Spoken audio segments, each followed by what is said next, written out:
Hello, everyone, and welcome to the Tom Baker Show. That's me, by the way. Glad to be back with you for another episode. Jacob Seelman, my co-host, will join us in a moment. We got a lot to talk about this week from around the racing world. This show, as always, being brought to you by Radical Race Gear. If you are wanting to be a champion, you should first look like one, and Radical Race Gear is the place to go to do that. Everything from drivers' suits to sublimated shirts for the team, other driver gear as well, communication systems, even customized 10 by 10 easy ups and carpets for your trailer. Radical Race Gear is your place, your only place to go for the finest in outfitting for the driver and the team and the overall look of the race team as well. RadicalRaceGear.com. Jacob Seelman, we once again gather to talk about motorsports, and I love it when we can start with something fun. And I would say that when a 61-year-old driver wins a World of Outlaws race, that constitutes fun. Old guys rule, don't they? No offense to you. But yes, no. we do.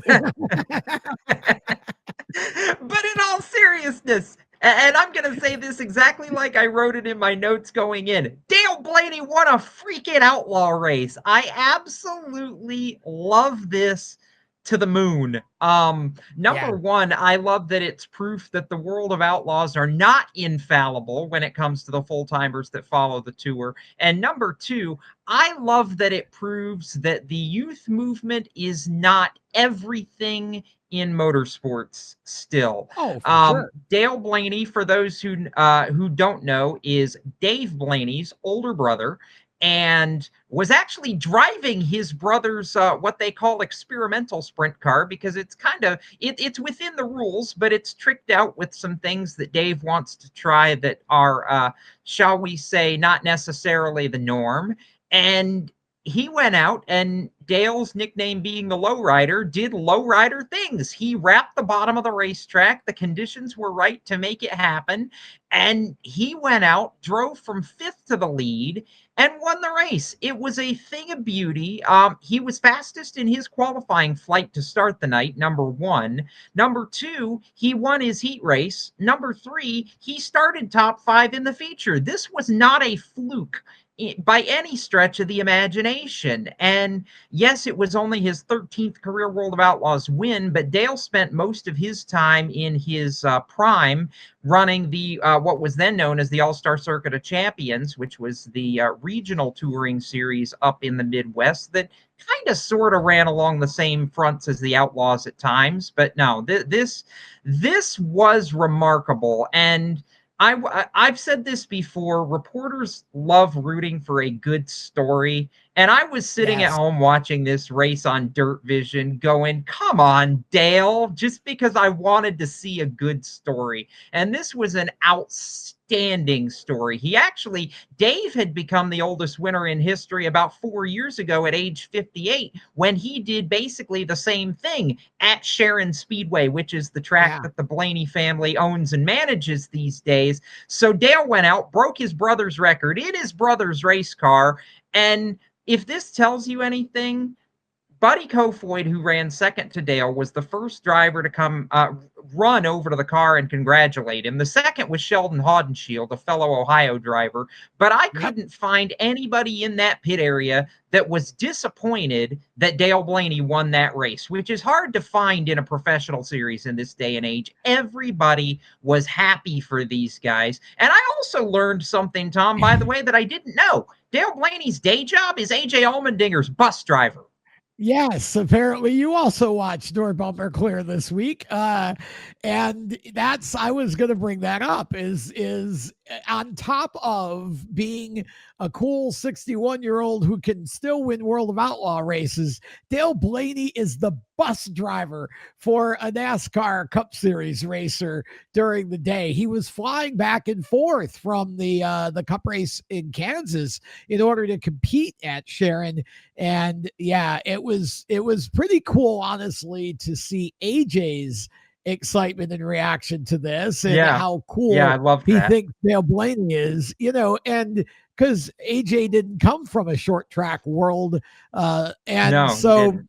just a very cool thing. I really think that a story like this is refreshing, because in a series or in at a level of racing where there's so much, obviously, dollars and cents and bought and paid for and Yeah. all of that, Dale Blaney can still get it done at 61 against some of the best in the business. That's pretty cool.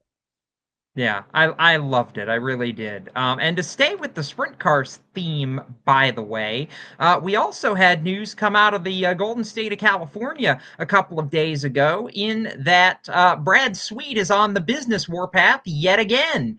He and fellow team owner Kevin Rudin, who, for those that don't follow national sprint car racing, Kevin both owns and operates a sprint car that traverses the country right now with Justin Peck on the High Yep. Limit Tour. But Kevin is also a very well-known track operator up in the Pacific Northwest at Skagit Speedway in Washington. And the two of them have teamed up to purchase the NARC King of the West 410 Sprint Car Series, which is the biggest regional 410 tour in the state of California. It's also the series that Brad Sweet and Kyle Larson grew up racing in on the West Coast before their aspirations started going at the national level.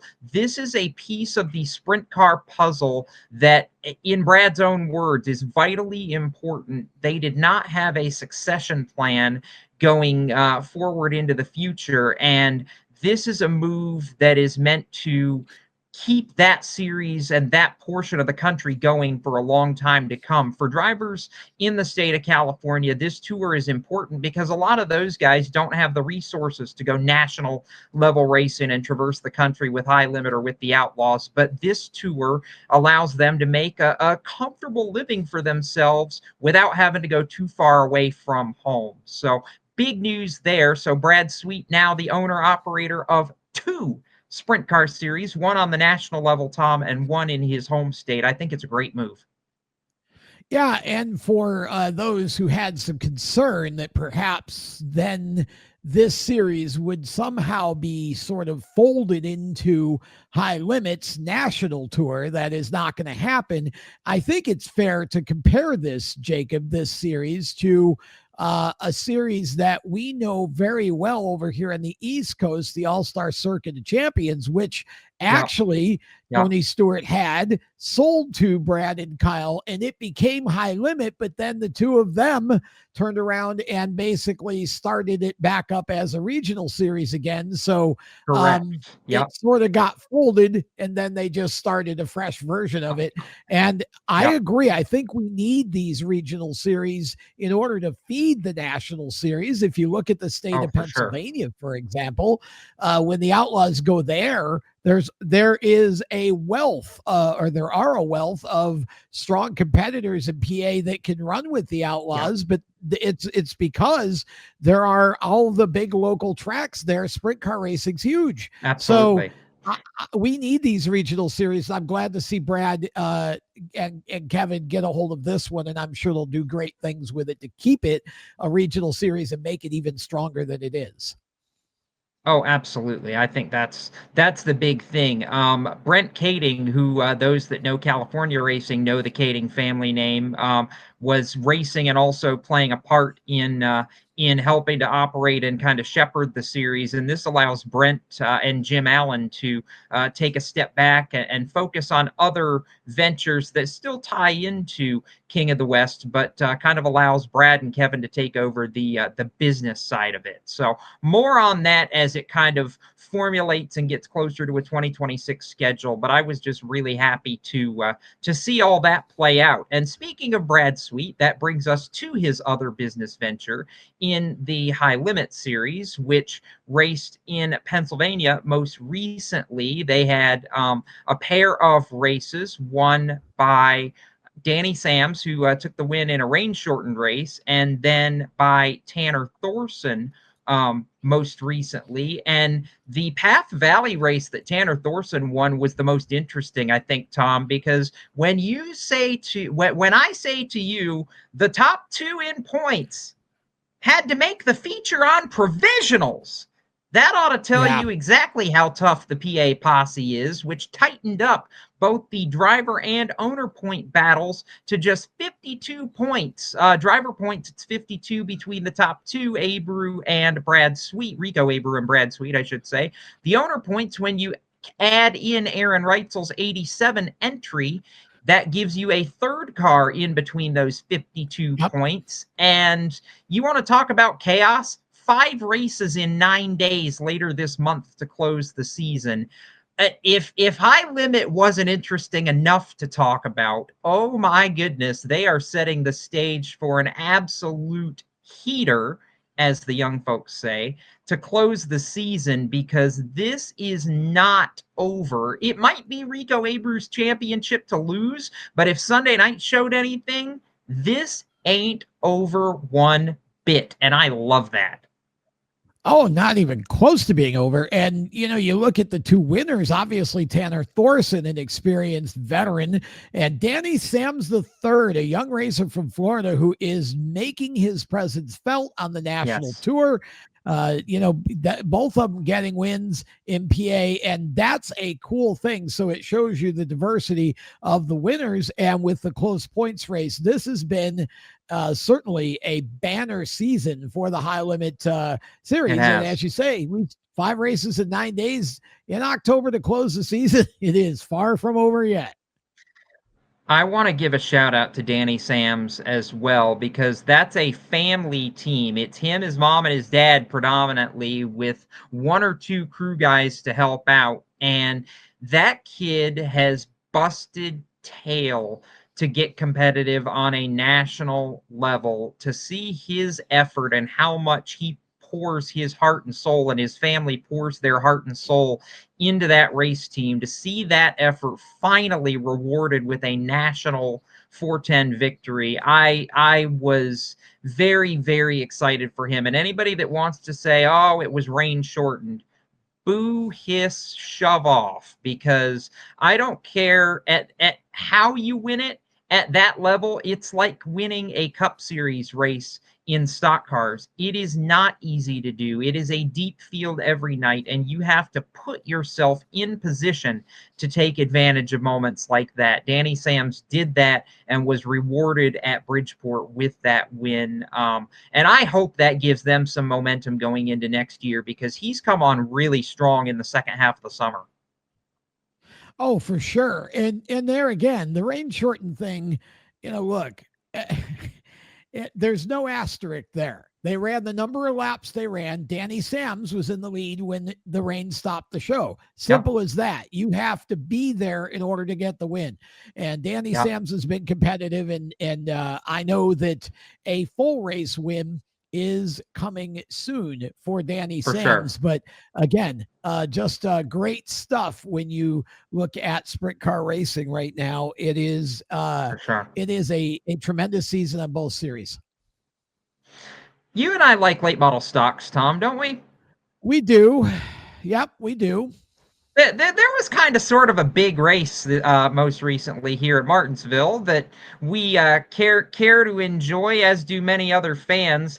I don't know, in all the time that I've been covering the Valley Star Credit Union 300, though, that we have seen a finish as brilliant as what we saw in this year's edition, because not only did it end up, despite being in overtime, what I would call a clean finish for Martinsville short track racing, but to see kind of that changing of the guard, if you will, in Landon Pembleton in a door slammer finish to nip Lee Pulliam, who, as everybody has said over the last month, is the GOAT in that style of racing, by a nose. I would say maybe the width of a front bumper, to win his second grandfather clock. The first clock for Landon Pembleton was kind of a surprise. He wasn't necessarily, and he said as much in his interview, wasn't necessarily prepared for that one. This one, Right. he wanted to beat the best, and he beat the best. This I would call a statement win, was how it felt to me, Tom, for somebody like Landon, who has tried to make his name in this class over the past couple years. Was that how it felt to you? Because it's, it was a big moment when he won his first one, but this one to me felt like, okay, Landon's here to stay this time.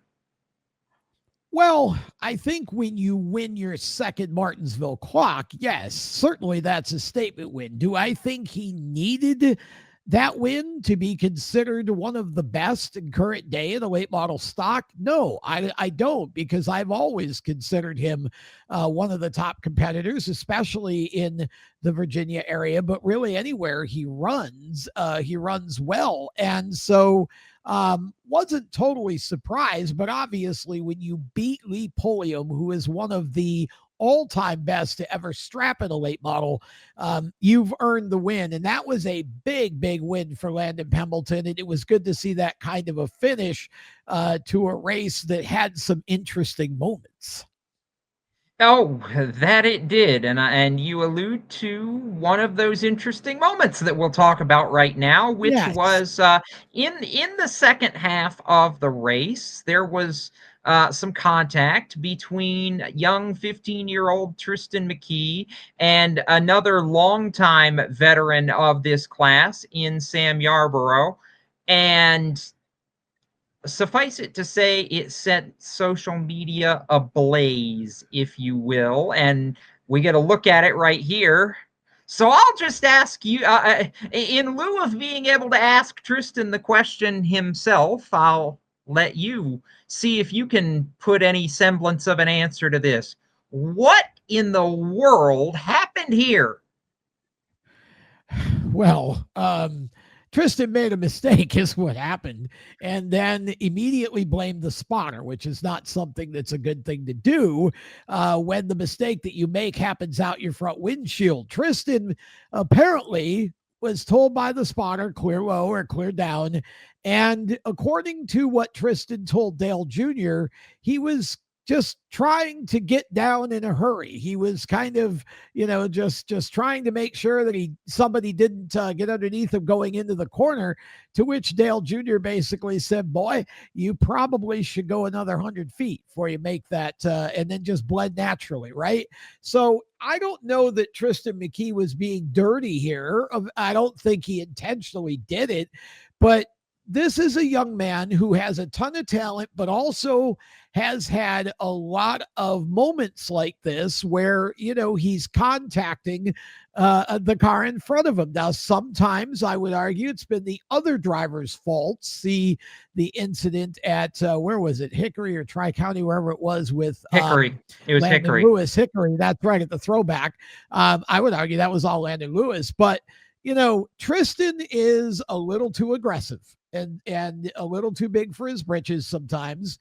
And, I think that we need for these race teams and these manufacturers to start teaching these young drivers how to race with respect. It feels like they take their money, they give them a fast race car, and boom, get out on the track and go, son. And then they fix the car when they break it. I think we just need, first of all, I think the race officials need to do a better job with this stuff.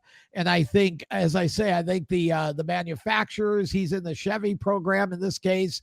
I think Lauren Rainier and the folks in the Chevy program need to teach him better than this. And I think that, I think his race team needs to be teaching him, because he's a driver with a lot of potential, but he's going to use up everything in the respect bank pretty quick, if he hasn't already, if he keeps doing these things. He's just got to put whole races together. That he does, and some of that comes with track time and experience, but like you said, some of that also comes with maybe a little extra teaching down the line.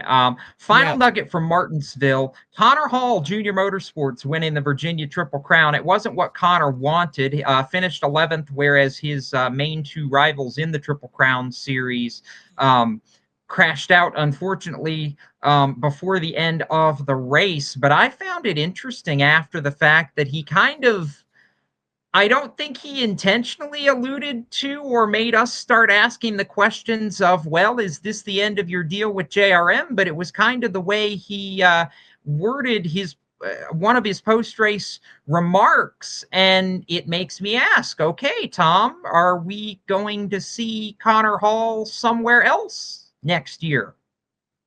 I don't know. I caught that, and what he said was he was just talking about, wrapping up the season and winning the championship, and he said something to the effect of it was a great, a strong way or a great way to wrap up the time with Junior Motorsports, and I don't know if he just meant the season or if he was actually sort of unintentionally saying the quiet part out loud and forecasting that he may be doing something different, but certainly bears watching. He had a good year in the Junior Motorsports car, and obviously we'll have to see if his plans are different for 2026. But it surely was one of those things that someone says that does, at least even if unintentionally, call the question of, are you saying something without saying it?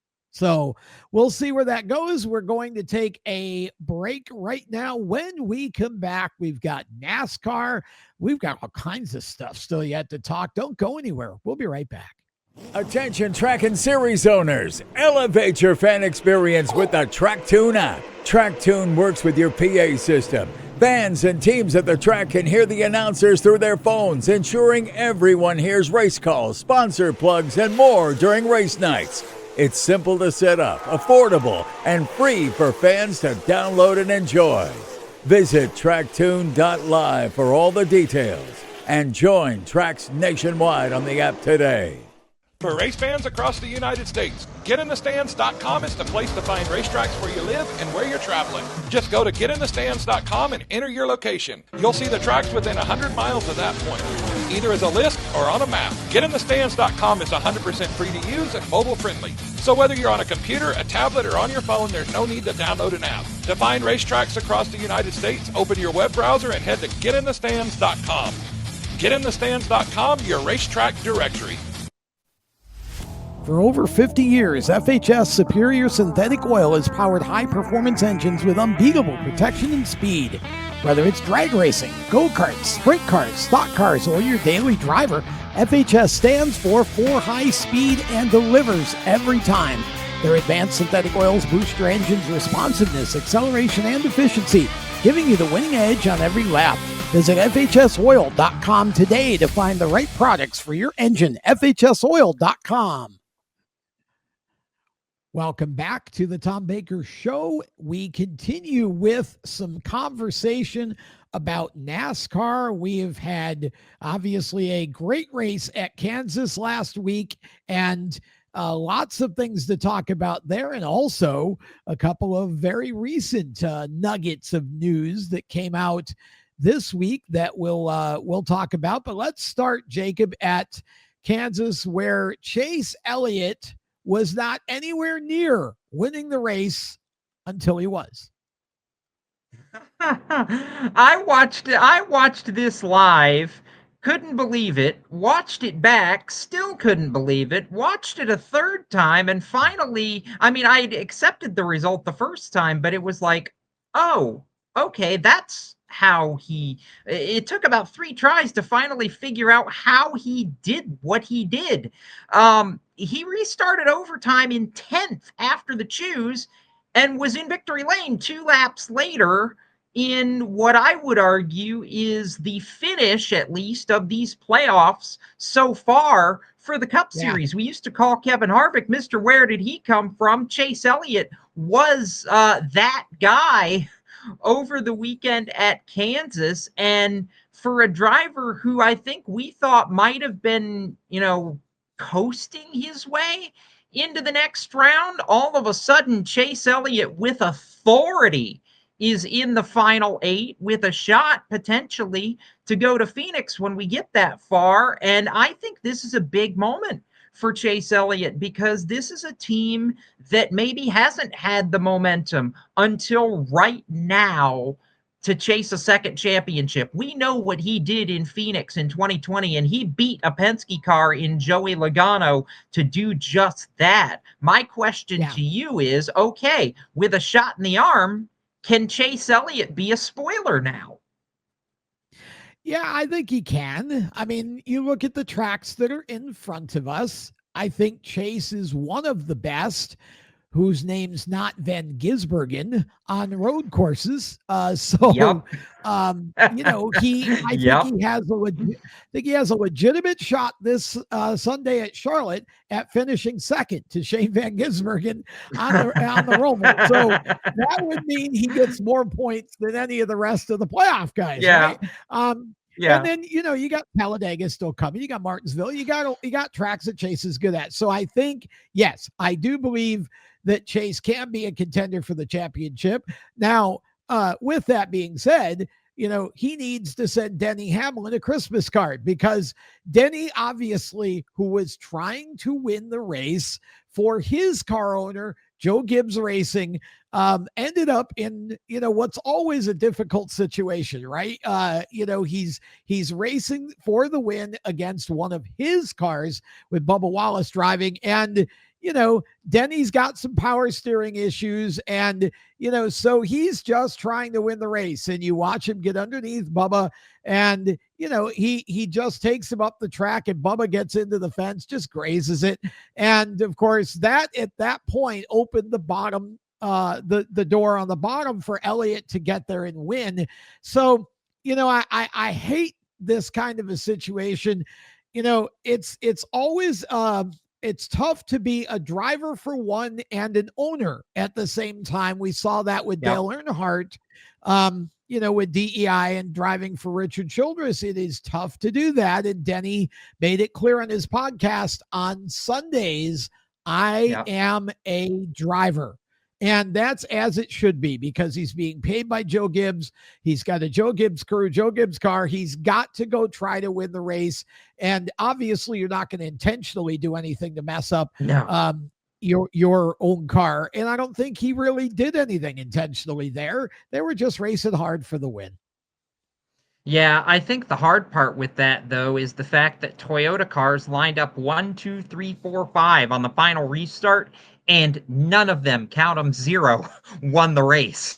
That's what makes it a little difficult and a little surprising there. I think the big thing that contact did is it prevents both 2311 cars from having a shot to be in the round of 8. Basically, now you go to the Roval and both cars are in must-win situations. So if you're going to beat Shane Van Gisbergen, it's one or the other instead of potentially both, which might have happened if Bubba Wallace had won at Kansas. But I digress back some laps to what preceded overtime now, which was the moment that everybody's eyebrows shot up into their hairline, or for you and I, our lack of hairline, in the fact that Zane Smith and John Hunter Nemechek, that contact ending in Zane on his side, skidding through 3 and 4, doing his best impression of Ross Chastain at Martinsville, only more spectacularly. Yikes. Thank God for safe race cars, because this was one of those moments where my heart was in my throat for a fraction of a second, because it's the kind of look that you never want to see out of anything, especially at a place like Kansas. I mean, it just shocked me that would happen somewhere like this. It was just a perfect storm, it seemed like, when John Hunter came up in the racetrack to Zane to get him launched on the wall there. Yeah, I mean, it's Zane certainly didn't have any idea at the beginning of the day that he was going to be a tumbler and a gymnast before it was over. And I don't think No. he would have wished that. So, I think they're going to need a speedy cash loan now to fix the car.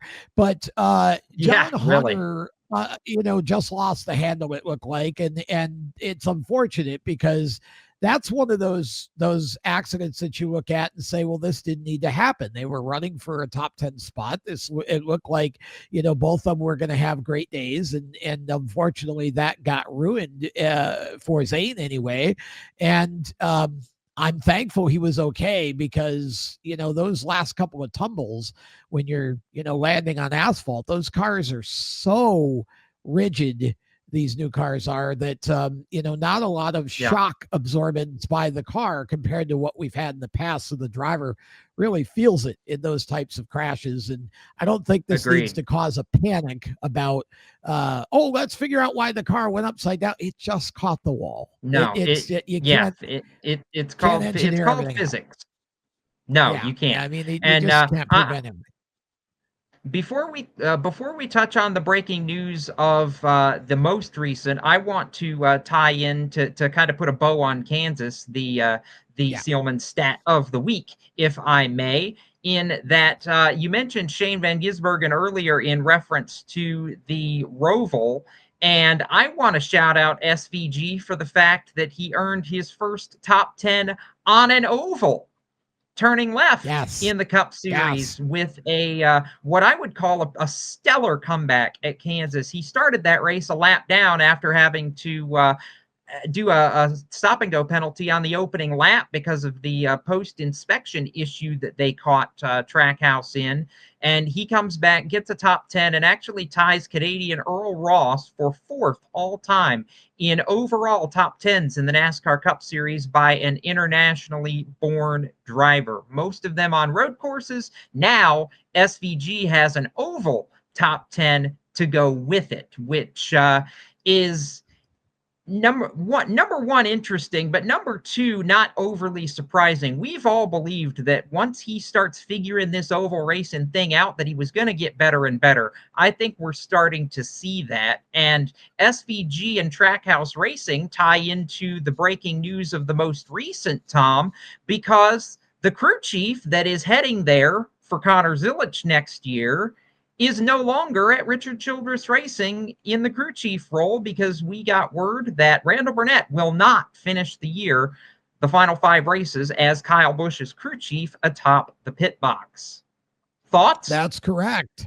Not surprised. I mean, you're seeing more and more of this. When somebody announces their plans for 26, they suddenly depart where they are in 25. It happens a lot with drivers, but crew chiefs as well, because, well, secrets and stuff. So gave him an early vacation, and Andy Street going to take over for the Charlotte Roval. No word on who goes there past that, or who will be Kyle Busch's crew chief in 2026, but you'd feel like maybe Street is auditioning for that role. Sure. Agreed. At the Roval. So we'll see how that goes. We have some NHRA news. Let's get through it quickly. Doug Coletta closing in on his second Top Fuel title after a big win in St. Louis. Matt Hagan staying alive in funny car. Austin Prock couldn't keep his Charlotte momentum going, and Greg Anderson pressuring Dallas Glenn in Pro Stock for that championship. Herrera also back on the bike attack against Gadsden, who won at Charlotte as well. So the NHRA road to the championship is definitely in full swing, Jacob. It is. And Gage Herrera getting a win in Pro Stock Motorcycle, I think, to me, was the most important of the 4 pro classes, just to see him get his momentum back as he pursues what would be a second straight Pro Stock Motorcycle Championship. Doug Coletta, it took him so long to get the first championship, and now he might have a second one in 3 years. To me, is a huge statement for him in this stage of his career. And I think the funny car battle is going to be absolutely electric down the stretch. One round of racing right now between Austin Prock and Matt Hagan, and it's the battle of the Titans, isn't it, at this point? John Force Racing versus Tony Stewart Racing, where, you know, maybe it used to be, we all talked about the John Force versus Don Schumacher rivalry. I feel like Tony Stewart Racing has kind of picked up that mantle. That class is going to be killer down the stretch. 100%. We're going to step aside one more time. When we come back, it will be time for Last Lap and some interesting things in that segment. Stay with us. For race fans across the United States, getinthestands.com is the place to find racetracks where you live and where you're traveling. Just go to getinthestands.com and enter your location. You'll see the tracks within 100 miles of that point, either as a list or on a map. Getinthestands.com is 100% free to use and mobile friendly. So whether you're on a computer, a tablet, or on your phone, there's no need to download an app. To find racetracks across the United States, open your web browser and head to getinthestands.com. Getinthestands.com, your racetrack directory. For over 50 years, FHS Superior Synthetic Oil has powered high-performance engines with unbeatable protection and speed. Whether it's drag racing, go-karts, sprint cars, stock cars, or your daily driver, FHS stands for high speed and delivers every time. Their advanced synthetic oils boost your engine's responsiveness, acceleration, and efficiency, giving you the winning edge on every lap. Visit FHSoil.com today to find the right products for your engine. FHSoil.com. Attention track and series owners, elevate your fan experience with the TrackTune app. TrackTune works with your PA system. Fans and teams at the track can hear the announcers through their phones, ensuring everyone hears race calls, sponsor plugs, and more during race nights. It's simple to set up, affordable, and free for fans to download and enjoy. Visit tracktune.live for all the details and join tracks nationwide on the app today. Welcome back to the show. It is time for the Last Lap, and this is our rapid fire segment. Jacob, we've got a mixed bag to talk about in this segment.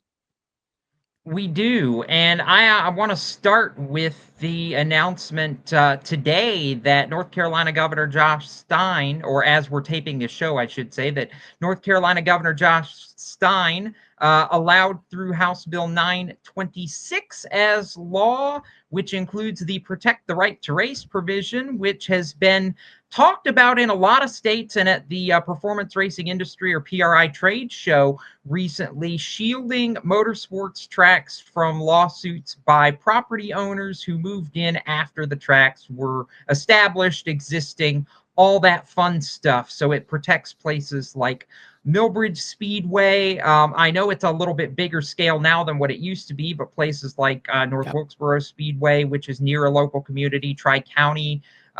There's a lot of places in this area that could have been negatively affected, but this bill protecting that, Tom, I know you were exceptionally glad to see this come through. Yeah, very much so. The state of Iowa passed a similar law a couple of weeks ago. I'd like to see all 50 states pass it. And basically what it says is if you move next to a pre-existing racetrack, don't complain about the noise. Don't complain about the dust.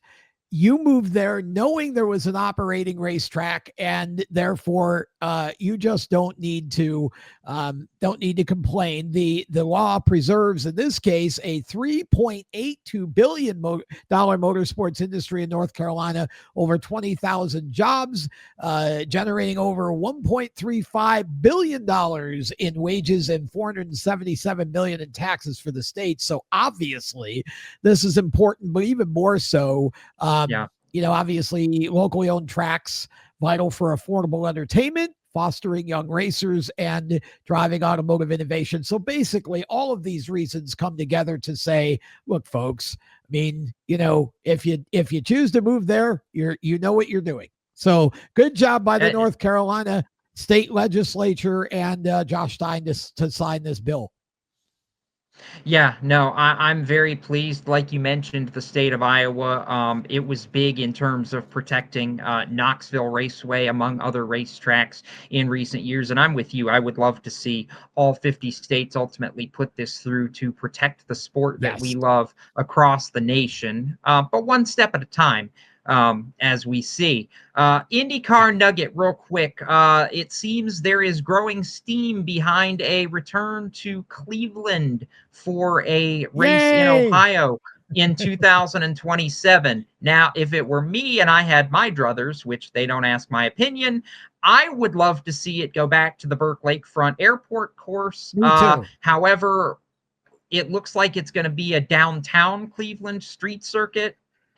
Okay. I love it for the Cleveland market, though, because that is an area that always loved its IndyCar and open wheel racing when the Sure. series back to the kart days was there previously. And I would love to see this come to fruition for that area of the country, if nothing else, coming up in 27.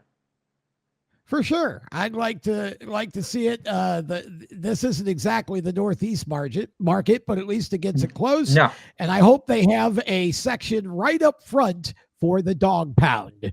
For those of you who don't know, that is the Cleveland Browns fan base. Yes, it is. Oh, I'm sorry to any of my friends who do root for the Browns. I could say the same as when I was a Lions fan, and we went through that dark period in our history. That's okay. Yes. We're better now for it. The Cleveland That's right. franchise this year, maybe not so much. For sure. Well, let's see what happens in 2027. Also, Tim Yeah. Prema potentially up for sale, 20 to 25 million bucks for the IndyCar team. If you want to buy an IndyCar team, there's a good one for you to buy.